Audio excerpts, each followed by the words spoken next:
नमस्कार दोस्तों, स्वागत है आपके अपने YouTube चैनल लक्ष्य अकेडमी पर। मैं रोहित कुमार यादव लेके आया हूं इतिहास में आपके लिए यूरोप का राष्ट्रवाद।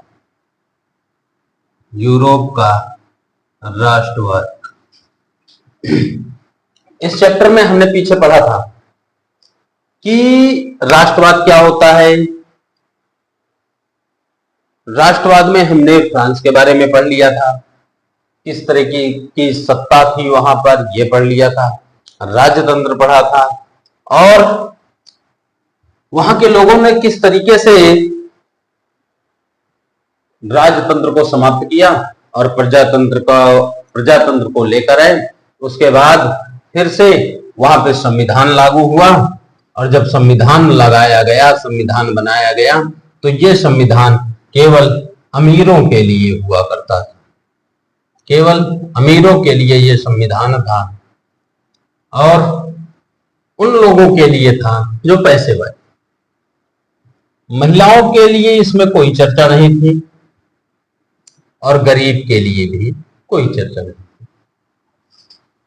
यही से लोगों को इस संविधान से थोड़ी बहुत नाराजगी। अब इस नाराजगी को दूर करने के लिए जरूरत थी एक क्रांति की, और हमने बात किया था नेपोलियन की। हमने आपको बताया था किसकी? नेपोलियन के बारे में कि नेपोलियन साधारण से परिवार का एक व्यक्ति था। राजा बना 1804 से 1815 तक फ्रांस की सत्ता पर इसने शासन किया और वहां का राजा बना। यहां का राजा था। इसके द्वारा बहुत से परिवर्तन किए गए, यानी हम कह सकते हैं कि इसने नेपोलियन संहिता बनाई। नेपोलियन, माफ करिएगा, यहां पे थोड़ी सी गलती हो गई थी। नेपोलियन संहिता बनाई अपने अनुसार, क्योंकि ये चाहता था कि एक ऐसा राज्य होना चाहिए जहां पे सभी को समान दर्जा मिले, सभी लोग एक समान रूप से रहें। इसने प्रजातंत्र को नष्ट किया, प्रजातंत्र को नष्ट कर दिया, नष्ट किया। फ्रांस से प्रजातंत्र को पूरी तरह से ध्वस्त किया। उसके बाद इसने अपने तरीके से नेपोलियन संहिता बनाई और नेपोलियन संहिता में वो सभी नियम थे जो एक राष्ट्र हित के लिए आवश्यक होते। इसने प्रशासन के क्षेत्र में भी कार्य किया। प्रशासन के क्षेत्र में क्रांतिकारी परिवर्तन किए जो इससे पहले कभी हुआ ही नहीं फ्रांस में। क्रांतिकारी परिवर्तन। इसके अलावा इसने सभी के लिए समान नियम लिखे, सभी को एक समान नियम। फ्रांस में रहने वाले प्रत्येक व्यक्ति के लिए एक समान नियम की घोषणा की इसने। और ये सभी चीजें कहां पर मिली? नेपोलियन संहिता में। कहां पे? नेपोलियन संहिता। हमने पहले ही बताया था कि नेपोलियन ने बहुत सारे परिवर्तन किए, समान नियम, और उस परिवर्तन के लिए जरूरी था नेपोलियन संहिता। यह नेपोलियन संहिता कब आई अगर पूछा जाए तो आपको बताना है 1804। 1804 में इसने नेपोलियन संहिता बनाई और उसमें परिवर्तन किया। यानी इसने यहां पे यह समाप्त किया कि लोगों को हैसियत के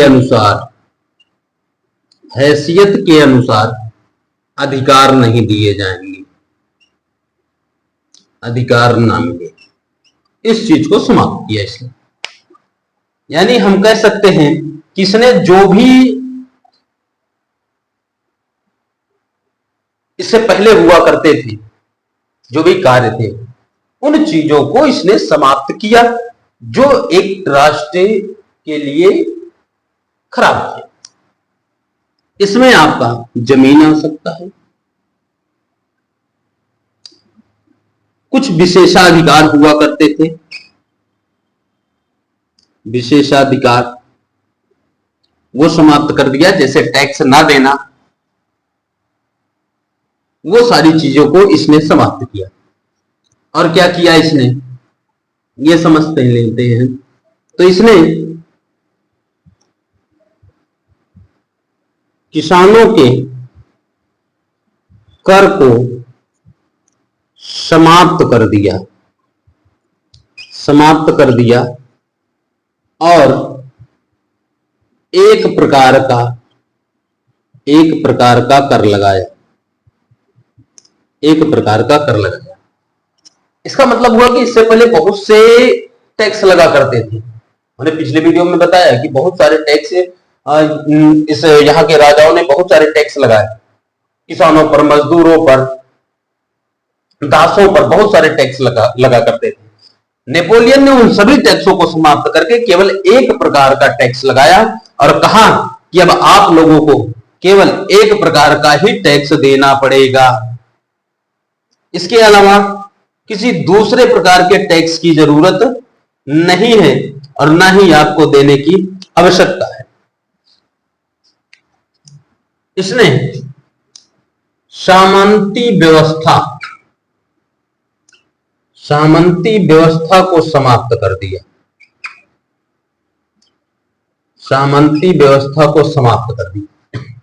सामंती व्यवस्था क्या होती है, थोड़ा सा समझ लेते हैं।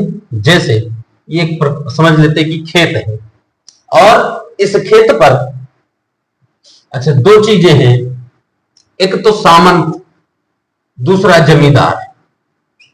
तो जमींदार और या फिर इन्हीं को कहते हैं सामंत, दोनों एक ही, चाहे हम जमींदार कहें और चाहे सामंत कहें। तो यहां कंफ्यूजन नहीं होनी चाहिए, जमींदार या सामंत। इनका काम होता था कि खेत में काम करवाना, इस खेत पर किसानों से काम करवाते थे, किसानों से काम करवाते थे और इस खेत से जो भी अनाज मिलता था कुछ हिस्सा राजा को देते थे और बाकी सब अपने पास रख लेते थे। नेपोलियन ने इस प्रथा को ही समाप्त कर दिया। ये जो सामंत व्यवस्था थी, जो बहुत पहले से चली आ रही थी, उस व्यवस्था को, उस सामंती व्यवस्था को नेपोलियन ने समाप्त करवा दिया। उसने कह दिया कि अब हमारे राष्ट्र में सामंती व्यवस्था की कोई जरूरत नहीं रहेगी। क्यों नहीं रहेगी? क्योंकि उसने कह दिया कि किसान अब जितना करेगा वो अपने लिए करेगा, न कि किसी राजा के लिए और न किसी सामंत के लिए। सभी प्रकार के टैक्स हटाए, एक प्रकार का टैक्स लगाया। ये हम पहले ही इसके बारे में बात कर चुके हैं। ठीक है, आगे चलते हैं। अब यहां से हम देखेंगे कि नेपोलियन एक ऐसा व्यक्ति था जो ये चाहता था कि समाज में सभी लोगों को समान अधिकार मिले। जितने भी लोग हैं सभी को समान प्रकार के अधिकार मिले। कैसे समान अधिकार? जैसे कुछ समान अधिकार की बात कर लेते हैं। टैक्स की बात करें, और फ्रांस ने इससे पहले कुछ राज्यों पर कब्जा भी किया था, कुछ राज्यों के अंदर जाकर कब्जा भी किया था। तो नेपोलियन संहिता वहां भी लागू कर दी, वहां भी लागू किया। कहां पे लागू किया? जिन राज्यों पर फ्रांस ने कब्जा किया था, जैसे स्विट्जरलैंड हो गया आपका, वहां के कुछ राज्यों पर फ्रांस ने कब्जा कर लिया था। तो वहां भी इन्होंने अपने नियम लागू किए। कहां पे? जहां पर कब्जा था, जहां पे इन्होंने कब्जा किया था फ्रांस ने। अब इस वाले क्षेत्र की अगर हम बात करें तो यहां भी नियम लागू हो चुके हैं। अंतर इतना था, टैक्स बढ़ा दिया, टैक्स बढ़ा दिया। इनकी जो प्रतिक्रिया थी वो बहुत बेहतर थी। यहां के लोग नेपोलियन को अपना राजा माना करते थे, अपना मसीहा माना करते थे। अगर लोगों के प्रतिक्रिया की बात करें, लोगों की प्रतिक्रिया कैसी थी इसके बारे में, क्या प्रतिक्रिया करते थे लोग, ठीक है, तो इसको अपना राजा माना करते थे कि नेपोलियन बहुत बढ़िया है, इसने जनता के लिए बहुत अच्छे अच्छे काम किए हैं और ये राजा इसी तरीके से होना चाहिए, ऐसे ही राजा की आवश्यकता है। तो फ्रांस की जनता इस तरीके से नेपोलियन को माना करती थी। अब ये सारी चीजें, ये नेपोलियन संहिता इसने उठा के उन राज्यों पे भी लागू कर दी जो फ्रांस के कब्जे में थे, जो उसके पड़ोसी देश से थे। पड़ोसी देश के राज्यों पर जो फ्रांस का कब्जा था उन पर भी ये चीजें लागू कर दी। अंतर क्या था? ये लोग भी खुश थे, क्या हो गए? खुश हो गए, खुश हो गए कि चलो भाई ये हमारे लिए बेहतर है, राजा मिला ऐसा जो बहुत बढ़िया है, अच्छा काम करेगा, ये नियम अच्छे हैं। लेकिन इनको दुख तब हुआ जब टैक्स बढ़ा दिया। दुख हुआ, टैक्स बढ़ाया, और टैक्स बढ़ाने के साथ साथ यहां के लोगों को सेना में जबरदस्ती भर्ती शुरू कर दी। सेना के लोगों में जबरदस्ती भर्ती शुरू कर दी कि चलो भाई तुमको सेना में रखेंगे हम, आ जाओ, जबरदस्ती उठा के ले जाओ, सेना में डाल दो। ये नेपोलियन कर रहा था उन राज्यों के साथ जो दूसरे देश के थे लेकिन फ्रांस के द्वारा कब्जा किया गया था। समझ में बात? अब हम आगे चलेंगे। नेपोलियन बार बार ये चाहता था कि वो यहां से एक चीज और इसने शुरू कर दी। कौन सी चीजें? प्रतिबंध लगा था मंडलियों पर, मंडलियों पर प्रतिबंध इसने समाप्त कर दिया, समाप्त किया। अच्छा, मंडलियों पर प्रतिबंध समाप्त किया, इसका मतलब है कि अब छपाई शुरू होगी। ऐसी चीजें जो पढ़ने लिखने वाली चीजें हैं वहां पर पढ़ाई शुरू कर दी जाएगी, ठीक है। अब ये वहां पे पढ़ाई शुरू करेंगे, वो छपाई शुरू कर देंगे पढ़ने वाली चीजों को, ठीक। ये हो गया आपका नेपोलियन। वेरी गुड, बहुत बढ़िया, हमको लगता है सबको समझ में आ गया होगा। अब हम आते हैं क्रांति के पहले की स्थिति समझ लेते हैं कि क्रांति के पहले अगर हम फ्रांस की बात करें, क्रांति के पहले की फ्रांस, क्रांति का पहले का समाज किस तरीके से हुआ था तो हम अच्छे से इस चैप्टर को समझ पाएंगे। तो क्रांति के पहले चलते हैं, यानी हमारी जो हेडिंग होगी वो होगी क्रांति के पहले की स्थिति। इसके बारे में हम समझेंगे। क्रांति के पहले की स्थिति, आप सभी को पता है कि क्रांति हुई थी 1789 में। 1789 में क्रांति हुई और क्रांति के बाद प्रजातंत्र, प्रजातंत्र के बाद फिर से राजतंत्र, नेपोलियन आया। नेपोलियन ने अपने जो है सारी चीजें शुरुआत की। नेपोलियन ने डाक व्यवस्था को मजबूत किया, नेपोलियन ने संचार माध्यम शुरू किया, यानी नेपोलियन ने संचार माध्यम को भी बढ़ा दिया, डाक व्यवस्था बढ़ाया, व्यापार बढ़वाया, सारी चीजों को उसने दुरुस्त किया। उसके बाद अगर हम क्रांति के पहले चलते हैं, क्रांति के पहले की स्थिति को अगर हमको समझना है, क्रांति 1789, तो हमको दो देश, एक इटली देख लेते हैं, जर्मनी, और एक आपका आता है स्विट्जरलैंड। स्विट्जरलैंड, तो ये देश आज जैसे हैं, आज की स्थिति में हम इनको जैसे देख पा रहे हैं इस तरीके से आज, ये पहले नहीं थे। इस नाम का कोई देश ही नहीं था। इसकी जगह पर हुआ करते थे प्रांत, छोटे छोटे प्रांत थे। कैसे प्रांत थे? छोटे छोटे प्रांत थे, और ये इन प्रांतों के अपने स्वतंत्र राजा हुआ करते थे। स्वतंत्र राजा थे। ये छोटे छोटे प्रांत थे और छोटे छोटे प्रांत में पूरी तरह से स्वतंत्र राजा आपस में रहा करते थे, पूरी तरह से स्वतंत्र थे, आजाद थे।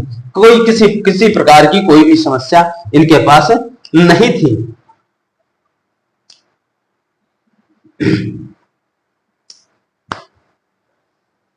पूर्वी मध्य एशिया में यहां के जो शक्तिशाली राजा हुआ करते थे, ठीक है, इनका कोई साझा संपर्क नहीं था। संयुक्त संपर्क की बात करें, संयुक्त संपर्क नहीं था। आपस में बिल्कुल तालमेल, तालमेल का मतलब है कोई संपर्क नहीं रहता था, दुश्मनी नहीं, दोस्ती नहीं, कुछ नहीं, किसी से कोई मतलब नहीं, आपस में ये रहा करते थे। ठीक है,